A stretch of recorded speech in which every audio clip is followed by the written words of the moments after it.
শোনো তাজেল গো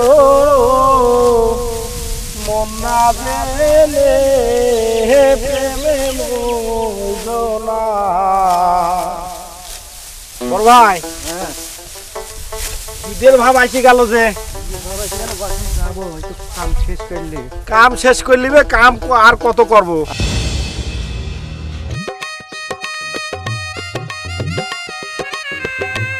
এই দাঁড়াও, তুমি আমাকে বলছো যে তোমাদের গ্রামের পথ নাকি 5 মিনিট হাঁটলেই তোমাদের বাসা। কই, তুমি তো আমাকে আধা ঘন্টা ধরে হাঁটাচ্ছ, এ পর্যন্ত তোমার বাসা পেলাম না। আর এই তোমাকে কতবার করে বললাম যে গাড়িটা নিয়ে আসো, আমি হাঁটতে পারবো না। এত দূর হাঁটতেছি, দেখো আমার পা যে কি যন্ত্রণা করবে, তখন বুঝো। তুমি গাড়ি নিয়ে আসার কথা বলতেছো, রাস্তার যে অবস্থা, এখন বৃষ্টি নেই, এই কারণে পায়ে হেঁটে যাচ্ছে। বৃষ্টি হলে তো পায়ে হেঁটেও যাওয়া যেত না, আর এই রোডে কি গাড়ি ঢোকে? আর যে 5 মিনিট গেলে পরে আমাদের বাসা। না, আরো 5 মিনিট? তোমার এই 5 মিনিট বলতে বলতে কোন দিক দিয়ে 2-1 ঘন্টা হয়ে যাবে, আমি নিজেও বুঝতে পারবো না। ওই দেখো, ওই মোড়টা পার হলে আমাদের বাসা। চলো, আর 5 মিনিট লাগবে, যাও।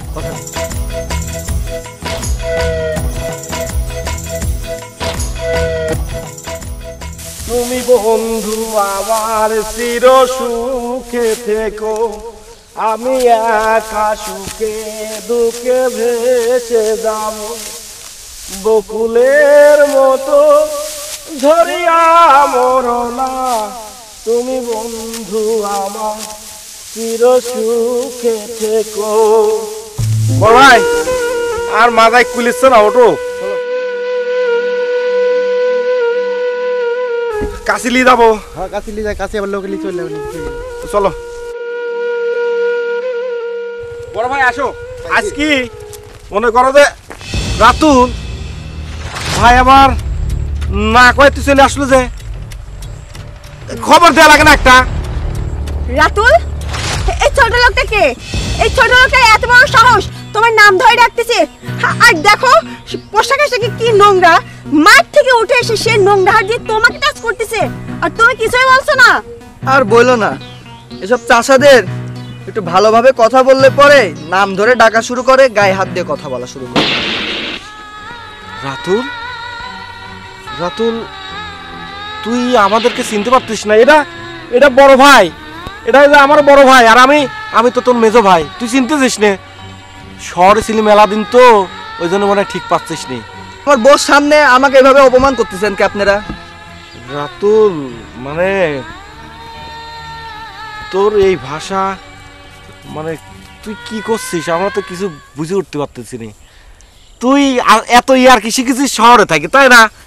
বড় ভাই দেখে যাও। ইয়ার কি শিখিনি ভাই, ও শিখেছে হলো লেখাপড়া শিখেছে, আমরা মাঠে কাম করি। ও মনে করে যে লেখাপড়া শিখছে, আমরা তো শিখিনি। ও মনে করে গরম লাগছে বড় লোকে। না, তোমার ভুল ধারণা। আসলে একটু লেখাপড়া জানলি পরে তারা মেলা ভাবে কথা কয়। আর ওটা তোর বউ। রাতুল, আমি কি তোমাদের গ্রামে সব গাইয়া মূর্খদের সাথে কথা বলতে আসছি? হ্যাঁ, তুমি আমাকে প্রায় আধা ঘন্টা ধরে হাঁটাচ্ছ, এটা কিন্তু আমার মাথাটা একবার গরম হয়ে গেছে। আমাকে এখন দ্রুত বাসায় নিয়ে যাও, আমি একটু রেস্ট নিব। আমার এসব ফালতু লোকের সাথে কথা বলতে একদম ইচ্ছা করে না, আর এটা তুমি ভালো করে জানো। ম্যাডাম দাঁড়ান, ব্রেক। একেবারে যা শুরু করেছেন মনে হচ্ছে যে এই কাশি দিয়ে ধান কাটা বাদ দিয়ে আপনার মুখ দিয়ে ধান কাটলে চাচ্ছে বেশি জোরে কাটতে পারবো না। আচ্ছা, আমার ভাইয়ের সাথে আমরা কথা করছি, আপনার এত জ্বলতেছে কি কামে কন্ত? ভাই? কিসের ভাই? হ্যাঁ, ওর কোনো ভাই নেই, ও একা। রাতুল, রাতুল এটা কি কয় কত দেই? তুই আমার ভাই না? এই আপনারা একটু থামেন তো। ওই মাঠে কাম করতেছেন, মাঠে কাম করেন গা। ওই আপনার মেম সাহেবের হচ্ছে একটু মাথা গরম হয়ে গেছে তো। আর তুমি ওর কথা ধরে না, ওই আমার বাড়ির হচ্ছে কামলা। আসো। বড় ভাই রাজ রে, আমরা মাঠে খাটি, ছোট ভাইকে মানুষের মতো মানুষ করছি, এখন তো আমরা কামলা হবই। তুমি ঠিকই কইছো বড় ভাই, এখন তো চোখ ফুটে গেছে। তাহলে আর বাড়ির দিক না যায়, মাঠের দিকে যায়, ভাত আর খাবইলা। কাম করি আছি।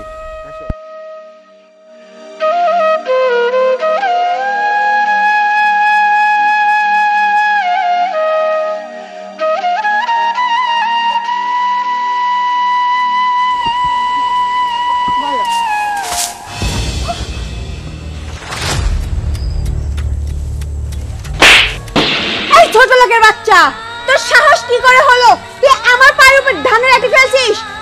মাঠে কামলা দিতে দিতে মানুষকে সম্মান করতে পারিস না, তাই না?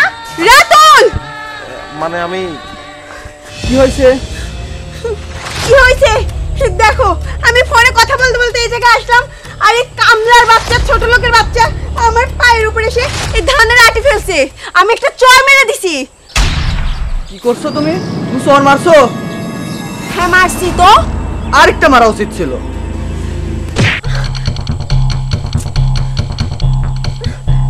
দাঁড়ান,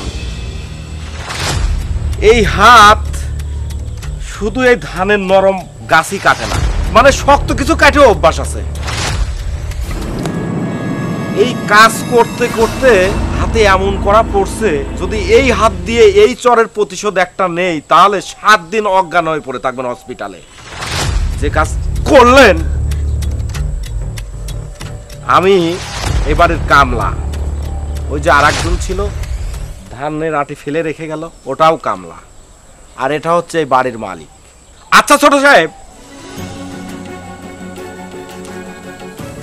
একটা সত্যি কথা বলেন তো, আপনি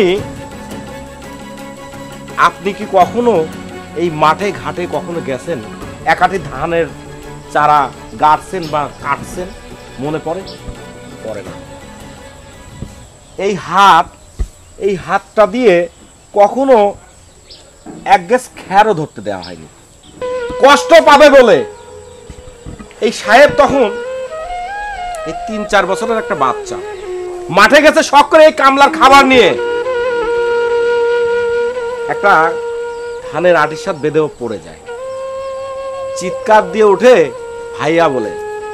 বাপেক ডাকে নাই, মাকে ডাকে নাই, কারণ তাদেরকে তো চোখেই দেখে নাই, ডাকছে এই কামলাদেরকে, এই কামলাকে, হ্যাঁ ওই বড় কামলাকে, এই ছোট কামলাকে। সেই সাহেব যখন বলে আর একটা চর মারা উচিত ছিল, তখন একটা চর না 1000টা চর মারলেও এই কামলার গায়ে লাগবে না, কোনো আঘাত লাগবে না। তবে লাগবে কোথায় জানেন?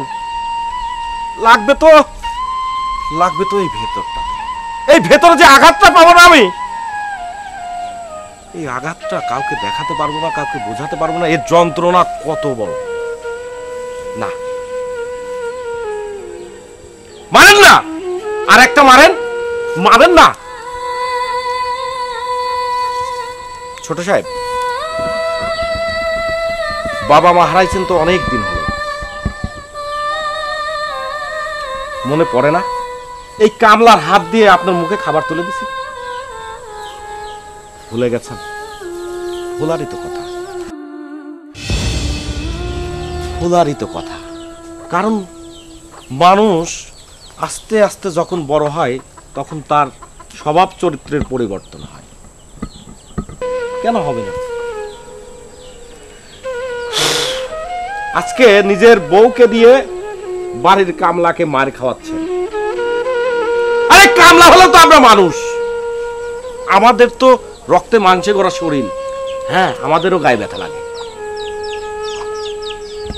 যে ব্যথাটা আপনার মতো সাহেব বুঝবে না।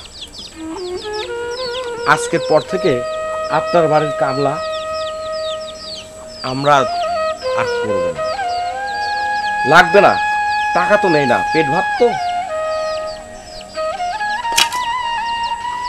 দোয়া থাকলো আপনি আরো অনেক বড় হন। বলতে খুব কষ্ট হচ্ছে, ভালো থাকবেন। হ্যাঁ, ছোট লোকের বাচ্চা, এই তোমার সামনে ছোট লোকের বাচ্চা আমাকে কিভাবে অপমান করলো? তুমি কিচ্ছু বললা না, তুমি কিছু বলতেও পারবে না, কারণ তুমি তো ছোট থেকে বড় হয়েছো সব ছোট লোকদের সাথে, তুমি তো আমার লেভেলটা বুঝতে পারবে না। সরো।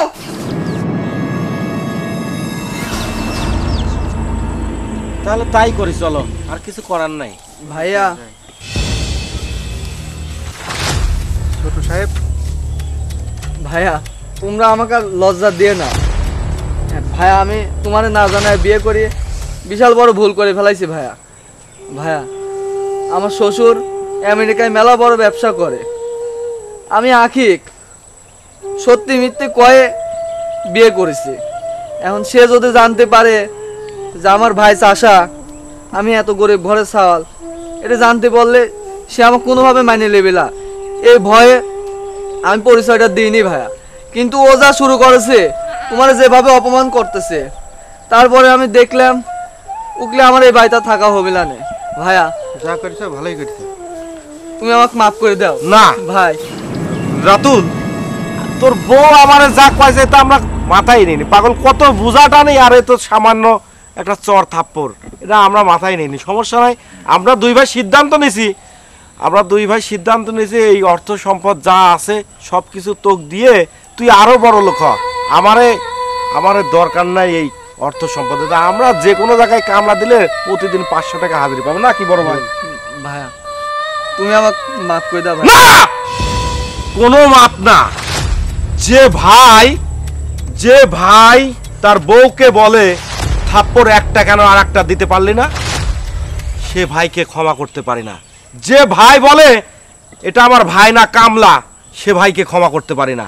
যে ভাই বলে আসলে ওরা তো আমাদের বাড়িতে খেয়ে দেয় মানুষ, সে ভাইকে ক্ষমা করতে পারে না। আরে এই গায়ের রক্ত মাংস কামড়ায় তুই এত বড় হয়েছিস, এই বড় ভাইটার দিকে তাকায় দেখ, একটু তাকাতে পারি না। সারাটা জীবন ধরে আমরা মাঠে রোদে পুড়ে বৃষ্টিতে ভিজে কর্ম করে খাচ্ছি, এই শুধু তোর মুখের দিকে তাকায়। আজকে সেই তুই যখন আমাদেরকে বলিস কামলা, তখন জানিস রাতুল, এর চাইতে হয়তো বড় কষ্ট আর আমার জীবনে কিছু নাই রে। এই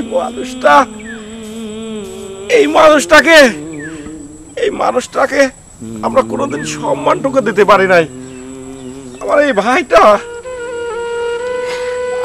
ভাইটা আমাদের জন্য যা করছে, তুমি আমাকে মাফ করে দাও ভাই।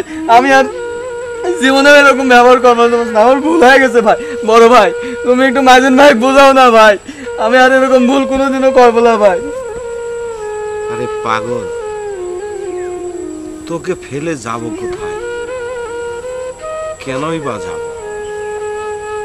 তোকে ছেড়ে কি আমরা যেতে পারি? বাবা মা হারানো সেই ছোট্টবেলা মাসুম বাচ্চাটাকে এত বড় করছে না। আচ্ছা ঠিক আছে, তাহলে চল একটু আমাদের ছোট বউকে একটু বোঝাই। চল ছোট বউর কাছে যাই। চলো ভাই। ঠিক আছে চল। দাঁড়াও, তুমি কোথায় যাচ্ছ সব ময়লা আবর্জনা নিয়ে? ময়লা আবর্জনা মানে? ওরা আমার ভাই, আর আমার ভাই আমাদের বাড়িতে থাকবে। ভাই? কিসের ভাই? হ্যাঁ, কেমন ভাই তোমার? যারা তোমাকে মাঠে ঘাটে খেটে কষ্ট করে মানুষ করছে, তাদেরকে যখন তুমি ভাইয়ের পরিচয় দিলা না রাতুল, আমি বড়লোকের মেয়ের জন্য কি আমার ভেতরে মনুষ্যত্ব বোধ নাই? ঠিকই আছে, তোমার উপরে আমার এখন বিশ্বাস উঠে গেছে। এরা দুজন তোমার ভাই না? আর তোমার ভাইদের নিয়ে তুমি বাড়িতে ঢুকবা? হ্যাঁ ঢুকবা, ঠিক আছে, কিন্তু এইভাবে না। আমি আমার দুই ভাইকে নিয়ে এখন শহরে যাব। শহরে গিয়ে ওনাদের জন্য পোশাক আশাক কিনবো, আর ওনাদেরকে জেন্টস পার্লারে নিয়ে যাব। নিয়ে গিয়ে ওনাদেরকে ঠিক তোমার থেকেও বেশি স্মার্ট করে নিয়ে আসবো, তারপরে বাড়িতে নিয়ে যাব। ছোট বউ, বলতেছি যে আমারে নিয়ে শহরে যাবা। কি পার্লার? Gents parlour. ওখানে কি করে? ওখানে এই যে আপনার ছোট ভাই কত স্মার্ট হয়ে গেছে, ফর্সা হয়ে গেছে না, এই যে আপনারা রোদে পুরো কাজ করতে করতে এই যে দুই ভাইয়ের মুখটুক কালো হয়ে গেছে না, ওইখানে গেলে না অনেক ধরনের ক্রিম দিয়ে মুখটুক এই যে ফেসিয়াল করে দিবে, তখন আপনারা দেখতে অনেক স্মার্ট হয়ে যাবে। আরেকটা কথা, আপনাদের ছোট ভাই যেহেতু আগে বিয়ে করছে, আপনারা এখনো বিয়ে করেননি, আমি সিদ্ধান্ত নিয়েছি আপনাদের দুই ভাইকে সুন্দর সুন্দর দুইটা বউ এনে দিব। ওরে বড় ভাই, আমরা বিয়ে করবো।